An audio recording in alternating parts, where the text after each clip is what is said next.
The apocalypse. When an entire people are destroyed or destroy themselves. The end of civilization. For us today, as we go about our daily lives, it's barely something we consider. We're so sure it couldn't happen to us. But for some civilizations, it already has.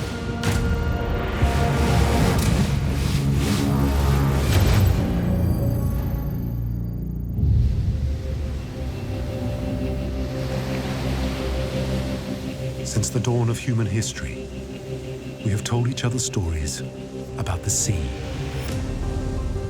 about its power over life and death. In the Torah, the Quran, and the Bible is the story of the Great Flood. When Noah built an ark as the sea flooded the land, killing everything in its path. Societies all across the world are replete with examples of stories of lands that have been lost and covered over. People have done something wrong and this is God's punishment. Or the story of the lost city of Atlantis, told by the great Greek philosopher Plato. A utopian island that people have devoted their lives to finding beneath the waves. Right across the world, in almost every culture, there is a flood story. A story where water can both cleanse and destroy. Across our planet are myths and legends of the sea rising up and wiping out civilizations. But what if these stories aren't just stories? Scientists now claim to have found a lost world at the bottom of the sea, called Doggerland. It existed about 10,000 years ago and was a place that was almost perfect for its Stone Age inhabitants. It's a rich place. It has wetlands where you had wildfowl in abundance, where fish in the rivers were migrating, where you had all the animals and plants that you'd want, and also all the resources, flint and wood and everything else was out there. Doggerland's temperate climate would have made this a beautiful and abundant region for its hunter-gatherer population. Plants and animals that we recognise today: hazel, ash, pine, large game, horse, bison, deer, antelope and elk. Doggerland sounds like paradise.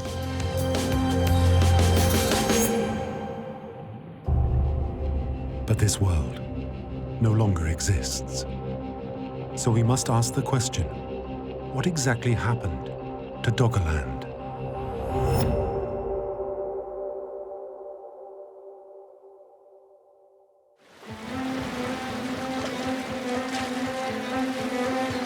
Our search begins in the North Sea. This sea was created at the end of the Ice Age, about 15,000 years ago. As the ice melted and receded, it created the North Sea between Scandinavia, Northern Europe, and the UK. Its power and hidden depths have captured the human imagination. And it has also, for thousands of years, provided humans with a staple food: fish.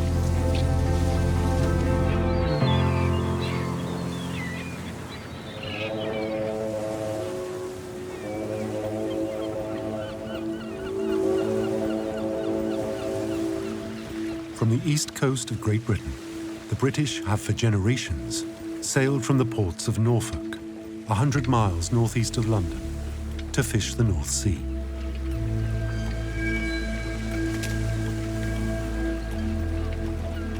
And in September 1931, a vessel was trawling near the Lehman and Ower banks. It was captained by Pilgrim E. Lockwood.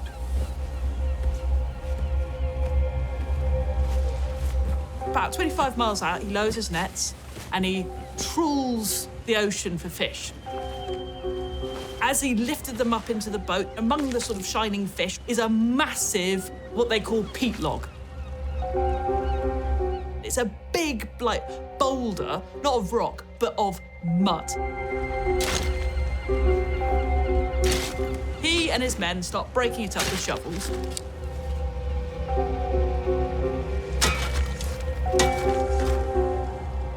As he puts his shovel in, it goes ding, and he's like, that's really weird. That sounds a bit like metal.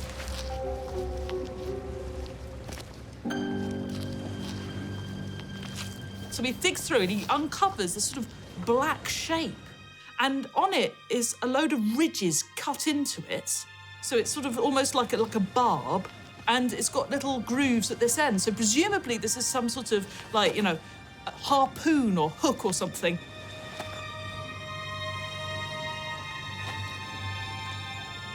He prized away and found a lovely bone handle harpoon point. Intrigued, you don't find these things every day in the North Sea, he brought it home. Lockwood had found an implement made out of the bone from a deer's antler,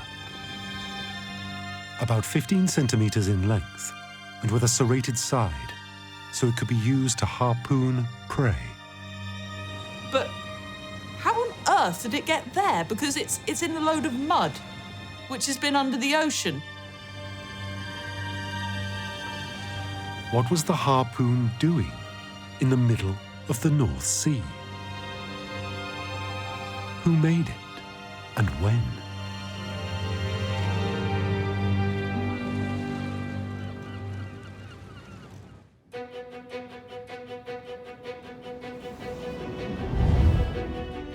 Our story now moves to Cambridge University. Here, in 1932, works a young, ambitious archaeologist called Graham Clark.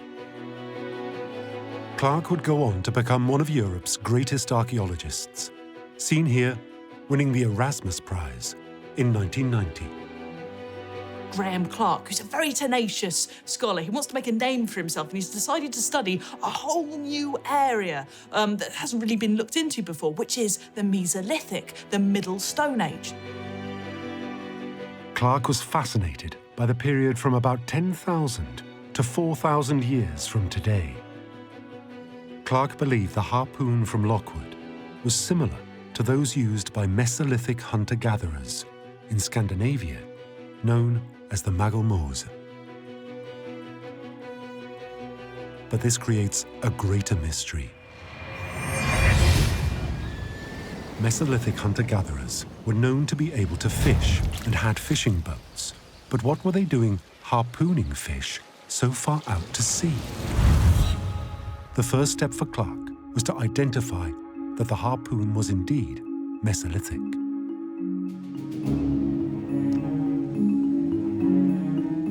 Today, scientists rely on a process called radiocarbon dating. This involves measuring the decay of the isotope carbon-14 and comparing that to levels of carbon dioxide in the atmosphere. But without this complex modern technique, how would Clark date the harpoon?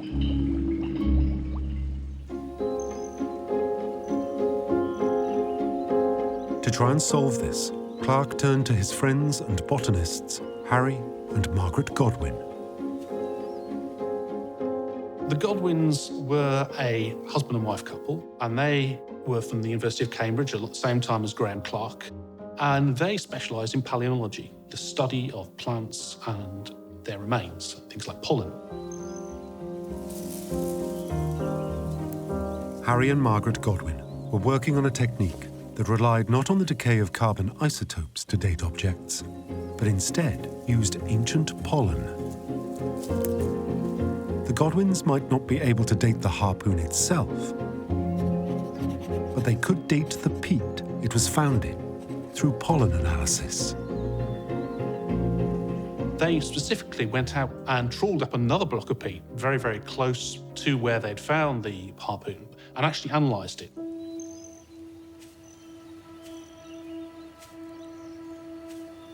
What the Godwins found would change the way the seabed of the North Sea is seen forever. It was showing things that we have today, pine trees, alder, as well as things like oak. This wasn't a block of mushy mess that had come from an estuary. This was a part of a landscape that was living and breathing with all the things that we would expect on dry land today. These were plants which were nowhere near the sea. So what on earth are they doing underneath the North Sea? What the Godwins now had to do was work out what time period these types of tree and pollen were from. Working with other scientists in Scandinavia and Germany, they had built up a list of time zones, or chronozones, based on pollen found in prehistoric peat.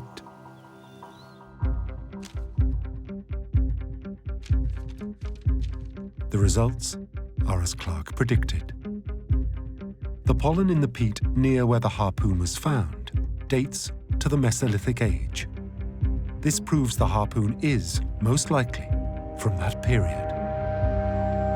But what Clark still can't answer is how did the harpoon get to the middle of the North Sea? Could the peat, pollen, and harpoon really have been washed out that far into the North Sea?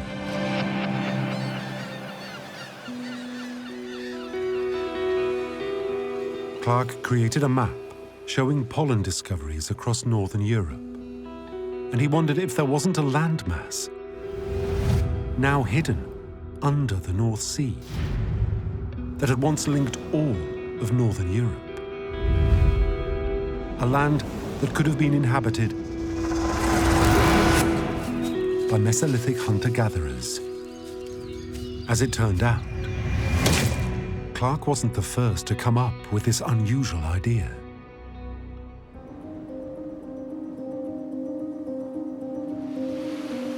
In the early years of the 20th century, the botanist Clement Reid used to walk the beaches and sand dunes of Norfolk in England. As a botanist, he was fascinated by the plants and trees of today and where they had originally come from. Clement Reid became obsessed with a thing called Noah's Woods. What it is when the tide goes out in some locations, you can see tree stumps, which is a bit odd. Loads of people at the time called this phenomenon Noah's Woods because they thought they were leftovers, remnants of Noah's flood. But Clement Reid didn't think that was possible. So Clement Reid got the bit between his teeth and decided to investigate. Reid dug beneath the coastlines and into the depths of the sea to see what he could find. He asked the question, were there forests and animals living in these areas thousands of years ago? From his finds, Reid came up with a theory he published in a book called Submerged Forests.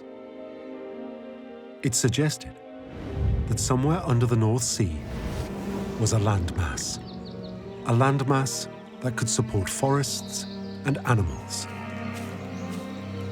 Reid suggested there was an alluvial plain connecting all of northern Europe, with its heart at somewhere called Dogger Bank.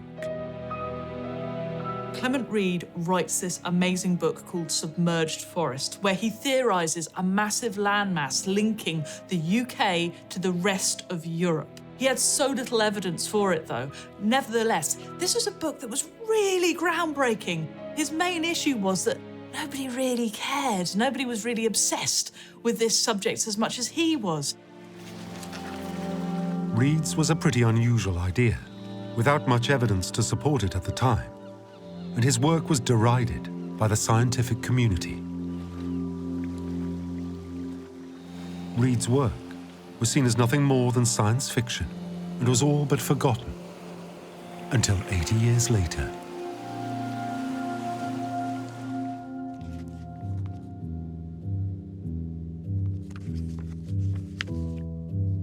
In the 1990s, pioneering British archaeologist Professor Brian E. Coles became intrigued about Reid's work. At the time of Professor Coles's work, oil exploration in the North Sea was developing rapidly, allowing unexpected avenues of research. There was the geological surveys coming from things like the North Sea oil explorations of that period. I began to draw together the geological and the archaeological evidence that this was a terrain that had its contours, its river systems, that these were things that we're totally unaware of. Professor Coles used numerous maps, including the ones made by Graham Clark in the 1930s, to estimate how the ice caps melted after the Ice Age and what land masses that might have created. I realized quite soon that we needed to have maps showing the changes at intervals because things were changing and it might take 1,000 of years to change. Cole's work suggested that in the region where the harpoon was found, there might actually have been dry land. But would anyone accept Professor Cole's idea?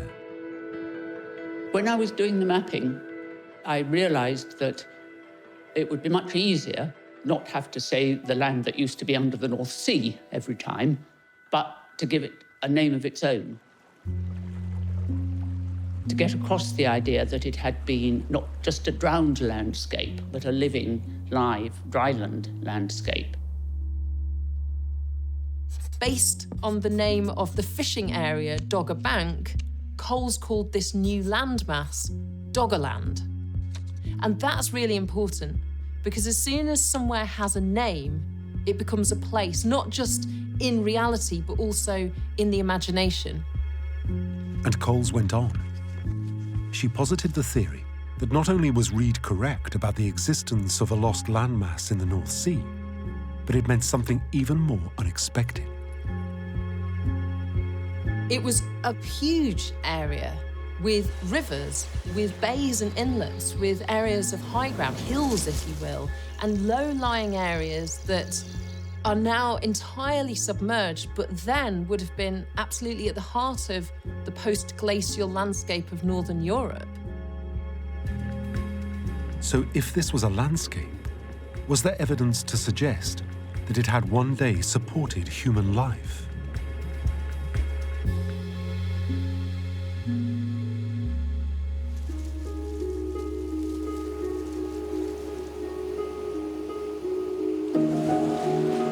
Across the North Sea, in present-day Holland, a few hundred miles from Norfolk, is the beach of Zandmotor. There, beachcombers hunt for hidden treasure. Coins, bones, a message in a bottle, anything unusual gifted by the sea. En dat hier zo ook afgebroken is, eventueel. The beachcombers coordinate their finds with Dr. Luc Amkrutz, a specialist archaeologist from the nearby University of Leiden. They work with Dr. Amkrutz because Zandmotor Beach isn't like any other beach. I'm sitting here on Zandmotor Beach, but it's not an ordinary beach. It's a beach created by man in 2011 by spraying a whole lot of sand from the North Sea on this beach plain. It was constructed out of materials dredged up from the sea floor 11 kilometers offshore and dumped on the existing beach. Material dredged from an area of the sea close to where Lockwood found the harpoon. What was so special when they created this beach is that all kinds of objects came to the surface. Wow. Ja, hij is echt mooi. Ja. They were the bones of animals living in, for instance, the Ice Ages, like woolly mammoth and woolly rhinoceros. Most astonishing of all is that it wasn't just the animal remains, but amongst these there were also hundreds of artifacts made by humans and even by Neanderthals, which is of course really strange given that they come from the North Sea. Over the years, beachcombers have found more than 500 ancient artifacts, including tools, bone fishhooks, and even human remains that they say are thousands of years old.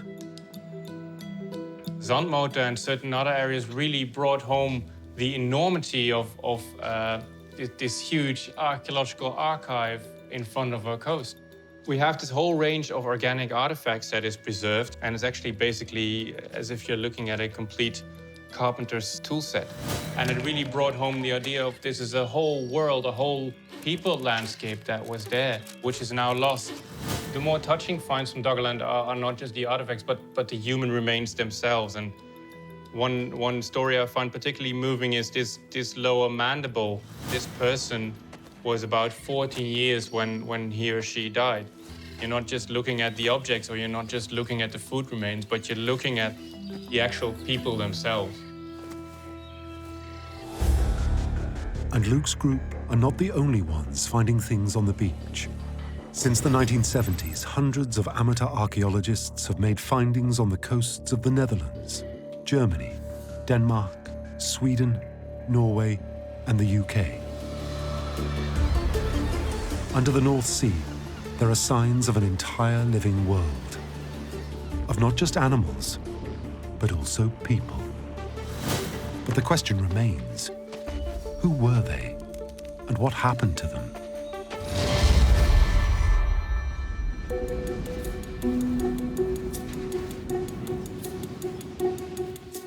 In 2005, a European team of scientists centred at the University of Bradford in the UK wanted to see exactly what Doggerland might have looked like. But they knew it wasn't going to be easy. The area obviously was very inaccessible. It's obviously underwater, between, 5 and 30 metres in some places, down to 60, 80 in others. Obviously that water is very cold, so you can't go diving easily in it. It's very powerful currents in some places. The other thing, of course, was the technologies and the techniques that we use hadn't been developed in some cases, or were in their early infancy. There was no way that archaeologists could excavate under the seabed in these dangerous waters. It was beyond their technical abilities and would have cost hundreds of millions of euros. It looked like Doggerland would remain forever a subject of speculation and mystery, unproven by scientific fact.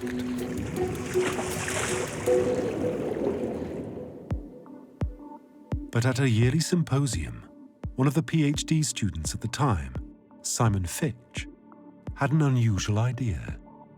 As I was sitting there in the lecture hall, I realised that actually I'd worked on material, seismic data which came from that area, and that data possibly could be retasked. It could actually be used to look under the water to see the landscape. In the early 2000s, the North Sea was going through a renewed oil and gas boom. Billions of euros worth of oil and gas were being discovered using new technology. If the Bradford team could access the data from that technology, then maybe they could see under the seabed, and whether there was evidence that Doggerland did once exist.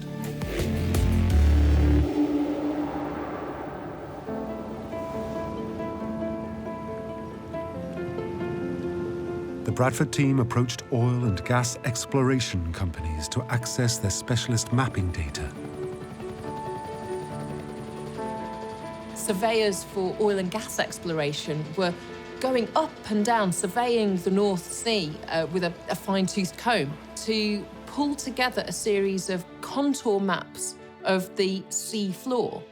This was a huge swathe of land, tens of thousands of square kilometres. What the Bradford team wanted in particular was the data for 3D seismic maps.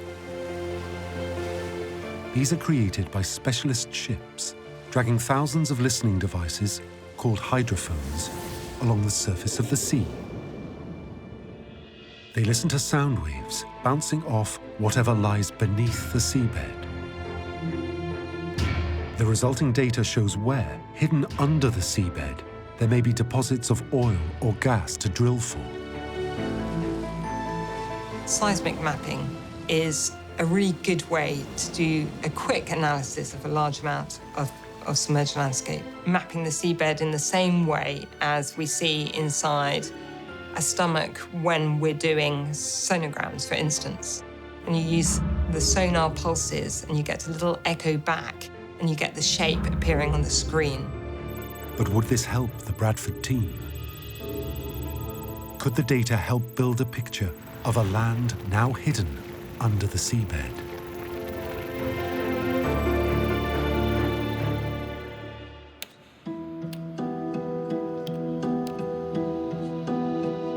Having waited some months, the team finally got the data for the Doggerland area. They inputted it into a computer. They waited for the first seismic maps. So we plugged that in and then put it into the computer, and up popped this remarkable image. We could actually see a river which was alive and vibrant when the Mesolithic people were wandering around on top of Dogger Bank. It was a phenomenal, almost like lunar landing type of moment. You know, you felt you were seeing something which no one had ever seen before. I think that was when all the jaws dropped and we realised the implications of what we were looking at, and was providing a doorway into a lost world. It was just a phenomenal realisation that all those questions that people had had before us could be answered. It was just as Brian E. Coles and Clement Reed had suggested. A hidden world of rivers, lagoons, and wetlands. We could map features in the landscape.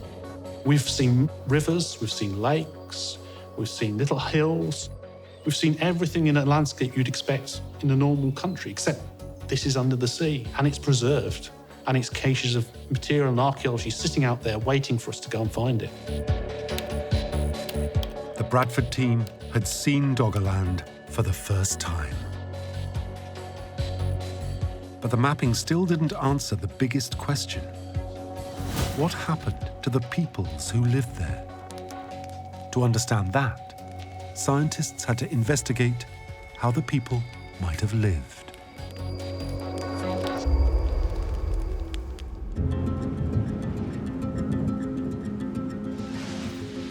Human evolution is heavily influenced by geography and climate.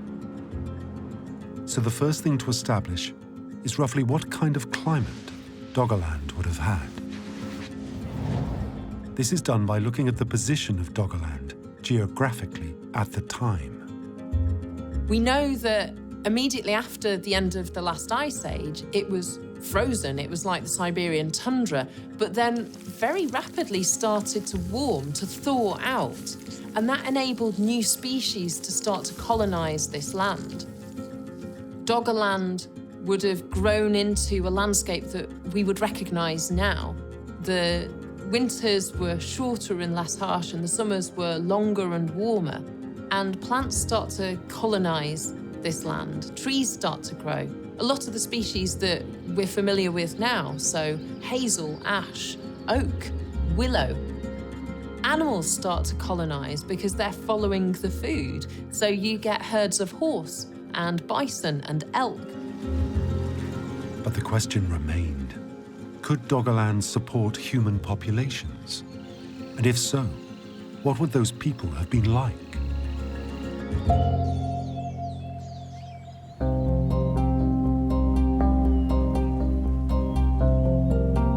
A clue comes from Yorkshire in northern England. In 1948, Graham Clark, the archaeologist who had dated the harpoon from the North Sea, was told of a discovery of flint and bone at a place called Star Car. 10,000 years ago, it was on the edge of a massive paleo lake. Because of the nature of this landscape and the waterlogging in the modern farmland, it means that there's been an incredible level of preservation at Star Car. For the next 3 years, Clark led the dig at Star Car, and his team uncovered one of the best Mesolithic settlements in Europe. So we have organic remains, animal bones. There are harpoon points, beautifully crafted from deer antlers. By looking at Star Car today, we can build a picture of what lives the people of Doggerland might have led. The site has been further excavated by Professor Nicky Milner. I think it's very easy to sometimes look at the past and think back 11,000 years and that people must have lived very basic lives. But the evidence that we've got from Starkar is that they were very good at making things, at crafting things. Starkar shows many tools made from animals and made to kill animals, similar to the harpoon Lockwood found in 1931. We have all sorts of animal remains and plant remains from the site, which shows us the types of animals they're hunting and their expertise in gathering and living off the land. They're hunter-gatherers, and these are bushcraft experts. They're armed with a whole range of skills and expertise that means that they can thrive in this landscape. At Starkar is also what's known as the oldest house in Britain, dating from about 9,000 years ago. So we found a number of houses, which are the earliest known houses in this country. So that told us that people were able to build structures out of wood. We understand more about their woodworking skills and how sophisticated those must have been, and that they could make structures, and that involves teamwork. Mesolithic people, it appears, were hunter-gatherers. They were highly mobile, but they were also living together and growing together as a community. If we're now thinking about people who have places that they regularly spend long periods of time at, that they invest their resources in to build houses, no longer could we write these people off as simple, knuckle-dragging cave dwellers, clad in simple animal skins, eking away a living at the edges of the Ice Age. These were people who shaped their landscape. One of the most unusual finds at Starkar was shaped from the skulls of killed deer. One of the most iconic and remarkable discoveries from Starkar are the antler headdresses. And they've been shaped by human hands over hours and hours and hours of labour. The headdresses are really mysterious. There are none others known in this country and only a few in the rest of Europe. They're made of red deer skulls with the antler coming out of them. There are two main theories. One is that they might have been used as disguises in hunting practices, and the other is that they might have been used by shamans in some kind of ritual practices. The headdresses offer clear, incontrovertible evidence that these people had a sophisticated culture to create these artifacts that have no functional purpose, but clearly have a very important spiritual purpose. Starkar helps build a picture of how sophisticated people might have lived on Doggerland. But who were these people? What did they look like?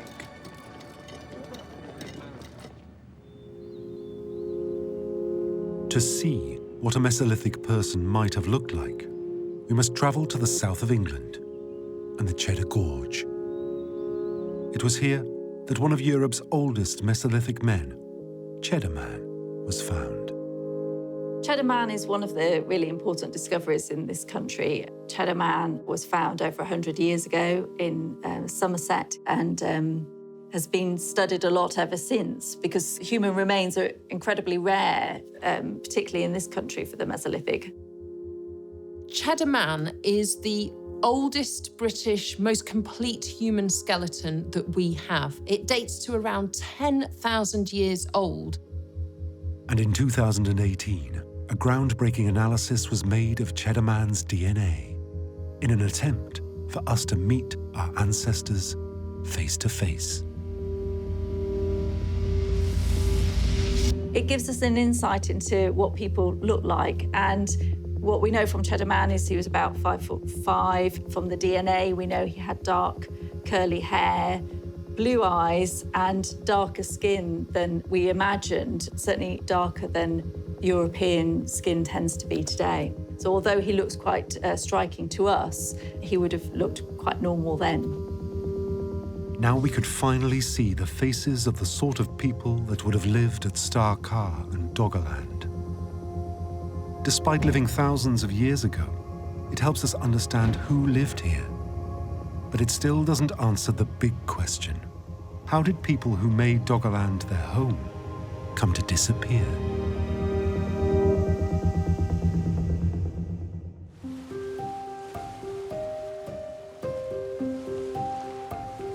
To understand better what might have happened, the Bradford team decided to actually dig into Doggerland. They did this by taking core samples. If you take a giant pipe, you ram it into the seabed, and then you pull it out, the column of mud that you pull out, that's a core. So when you look at a core, what you're effectively looking at are slices of time. It's like a diary of the deep past. They are hugely important for our understanding of how our climate has changed and environmental conditions have changed. And they're also crucial to our understanding of the archaeology of Doggerland and what happened to the people. What the Bradford team saw is how, with the end of the Ice Age, the sea level was rising at over 1 metre every 100 years. Those sediments preserve in them a record of how sea level changes. So at one particular site, it will show the history of going from dry land through to the area becoming waterlogged and eventually being submerged. But the team noticed that in one particular time period, the sea levels seemed to rise significantly. If you look at the cores taken from Doggerland, when you get to 8,000 years ago, there's a huge change. But what caused this huge change, and what effect did it have on Doggerland? Around 8,000 years ago, there is what is called the 8.2 kilo year event, meaning 8.2 thousand years from today, or roughly 6,250 BCE. Scientists noticed that the planet's sea levels rose dramatically. One explanation for this change is with the warming of the planet after the Ice Age came the collapse of a colossal ice sheet into the Atlantic Ocean. The Laurentide ice sheet in what is present-day North America. At its peak, the Laurentide ice sheet covered most of Canada and a fair proportion of the top of the United States. Ice was over what is now New York and Chicago and St. Louis. This was millions and millions and millions of tons of water locked up in ice. This was the biggest release of freshwater into the North Atlantic for 100,000 years. So profound was this change that it dropped the sea temperatures by a degree, almost overnight. And that changed the Gulf Stream, which changed the air temperatures by up to 1.5 degrees centigrade in a generation. As the meltwater filled the oceans, global sea levels rose by as much as 0.5 metre in a few months, threatening lowlands like Doggerland. All the reasons that made Doggerland a fantastic place to live as a hunter-gatherer also made it particularly vulnerable to sea level change.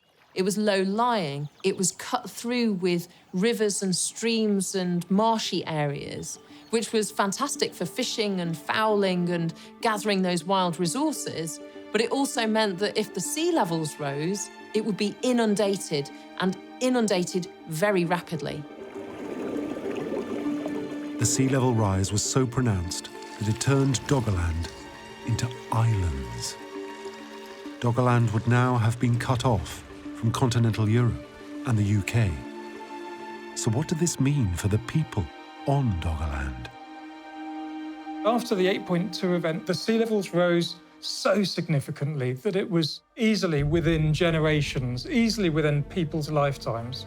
They could easily see the effects of sea level rise. These people had an intimate knowledge of the landscape around them. And for that to start changing must have been extraordinarily disorientating and confusing. What would have been fertile river valleys suddenly became flood valleys. Huge swathes of low-lying land would have been lost almost immediately, and that destroys the animals you're relying on, that destroys the plants you're relying on. And so when all this changes, this puts huge pressure on the people living there. And it would have been scary for them. The hunter-gatherer paradise of Doggerland was slowly sinking beneath the waves. So what could Mesolithic people do?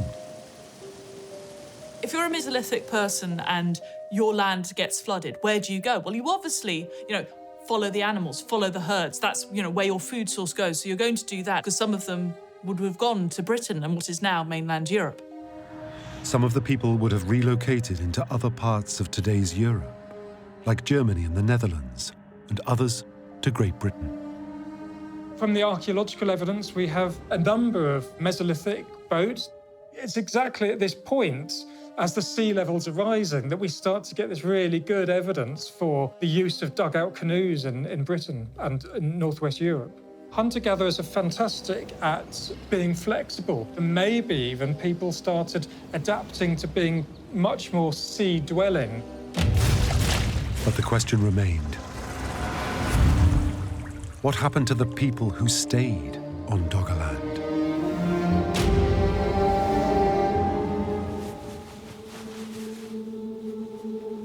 As the Bradford team looked further into the core samples, they found something that would have been terrifying. They found what might be the key to the apocalypse of Doggerland. In a time period around 6000 BCE, the core samples looked more mixed up than expected. It was a series of sand, shell, jumbled up with sequences within it which looked so unusual, so different to everything else we'd seen in our careers, except for the few samples we've seen published in literature, which were tsunami samples. This mixing up of sediment suggested huge force, a great wave of power, a tsunami. But what could have caused such a wave? The team connects the unusual core samples to an event called the Storegga Slide, when vast areas of the Norwegian continental shelf slid into the sea. The Storegga Slide was a huge submarine landslide that occurred off the coast of Norway. The slide itself is made up of sediments deposited from the glacial era, so it's a lot of fine muds and sands. And within it, there are lots of weak layers. These are layers that can't really hold all that sediment together, so they're very prone to slipping. So any trigger, like an earthquake, is enough to set this sediment in motion and move down slope. And as it does so, it will generate a wave because it will disturb the surface of the water. A tsunami would have been terrifying, and is something that our modern society has witnessed in both 2011 in Japan and across Asia in 2004. You can see here how the 2004 tsunami spread across almost the entire globe. So what effect would the Storegga Slide tsunami have had on Doggerland? Dr. John Hill of the University of York recreated how the tsunami might have hit Northern Europe in a series of computer simulations. The Storegga Slide involved 3,000 cubic kilometers of sediment, and it probably moved in one go very quickly. So this huge slide, which is probably one of the biggest landslides in the history of the Earth, generated a huge tsunami, which then traveled across the North Atlantic to Greenland and then down the North Sea with a tsunami of 10 to 6 meters impacting the coast of the UK. In this scientifically accurate simulation, the remaining islands of Doggerland are repeatedly washed over by the elevated red waves. The core samples also suggested that the timing of the wave was critical for people on Doggerland. So one of the things I find surprising is our ability to pinpoint the time of year that Storegga occurred. So we do this by looking at the sediments that have been deposited, and in them we find bits of vegetation like mosses and cherry stones, where we know that they would have occurred in the autumn, and hence we can find out that the Storegga Slide actually happened in the autumn. It is believed that Mesolithic people in the summer went inland to hunt deer, but in the autumn, with fewer deer to eat, they returned to the shoreline. The tsunami from the Storegga slide would have hit the Mesolithic people when they were at their most vulnerable. Doggerland would have been particularly affected by this because it is so low-lying. Even though it was about 130 kilometres across and perhaps 80 kilometres north to south, the average height was probably on the order of meters rather than tens of meters. So if you have a wave that is 5 meters high, it is obviously going to inundate a large proportion of that land. And if we look to modern events like the Japanese 2011 tsunami, the average height there is around 5 meters. The wave inundated up to 4 kilometers inland.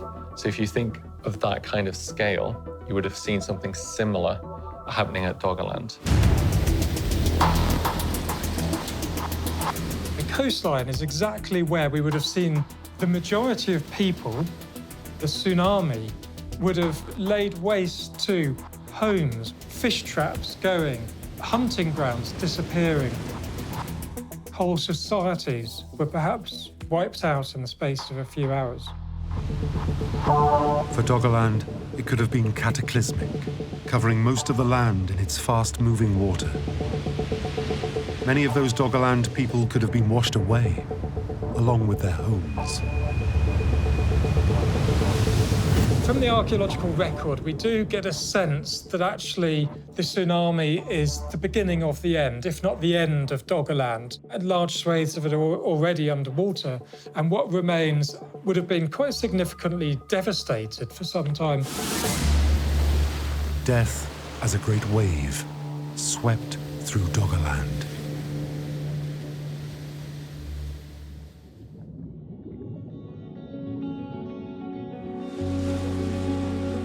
Doggerland still occasionally gives up its human evidence from beneath the seabed. In 2019, a hammerstone was dredged up from the drowned land. But the Bradford team concluded that with rising sea levels, Doggerland, the land that connected all of northern Europe, would have sunk under the sea, ending all human life. The Storegga tsunami was a difficult period for the Mesolithic people, but the land did recover. However, after that period, sea level continued to rise, the landscape continued to shrink and break up into different islands, so the challenges increased for people. And so really it's part of the beginning of the end. Eventually people would have found it perhaps too difficult to live in certain places and moved. As of today, scientists are yet to find any artifact from the Doggerland area that dates after the tsunami. We don't find any human artifacts after this wave. So there's absolutely nothing that dates from younger than 6,100 BC, which just shows the devastation this wave probably caused. The tsunami's devastation seems total.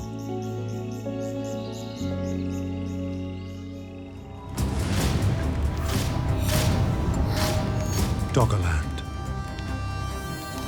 A Mesolithic paradise that supported human populations, animals, forests, and wetlands.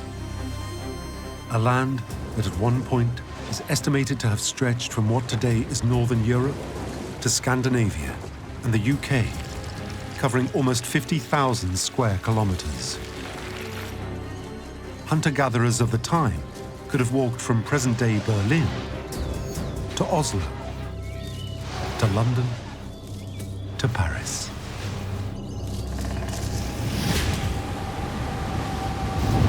A region that in the space of possibly only a few hundred years was completely swallowed by the sea, drowning everything that lived on it.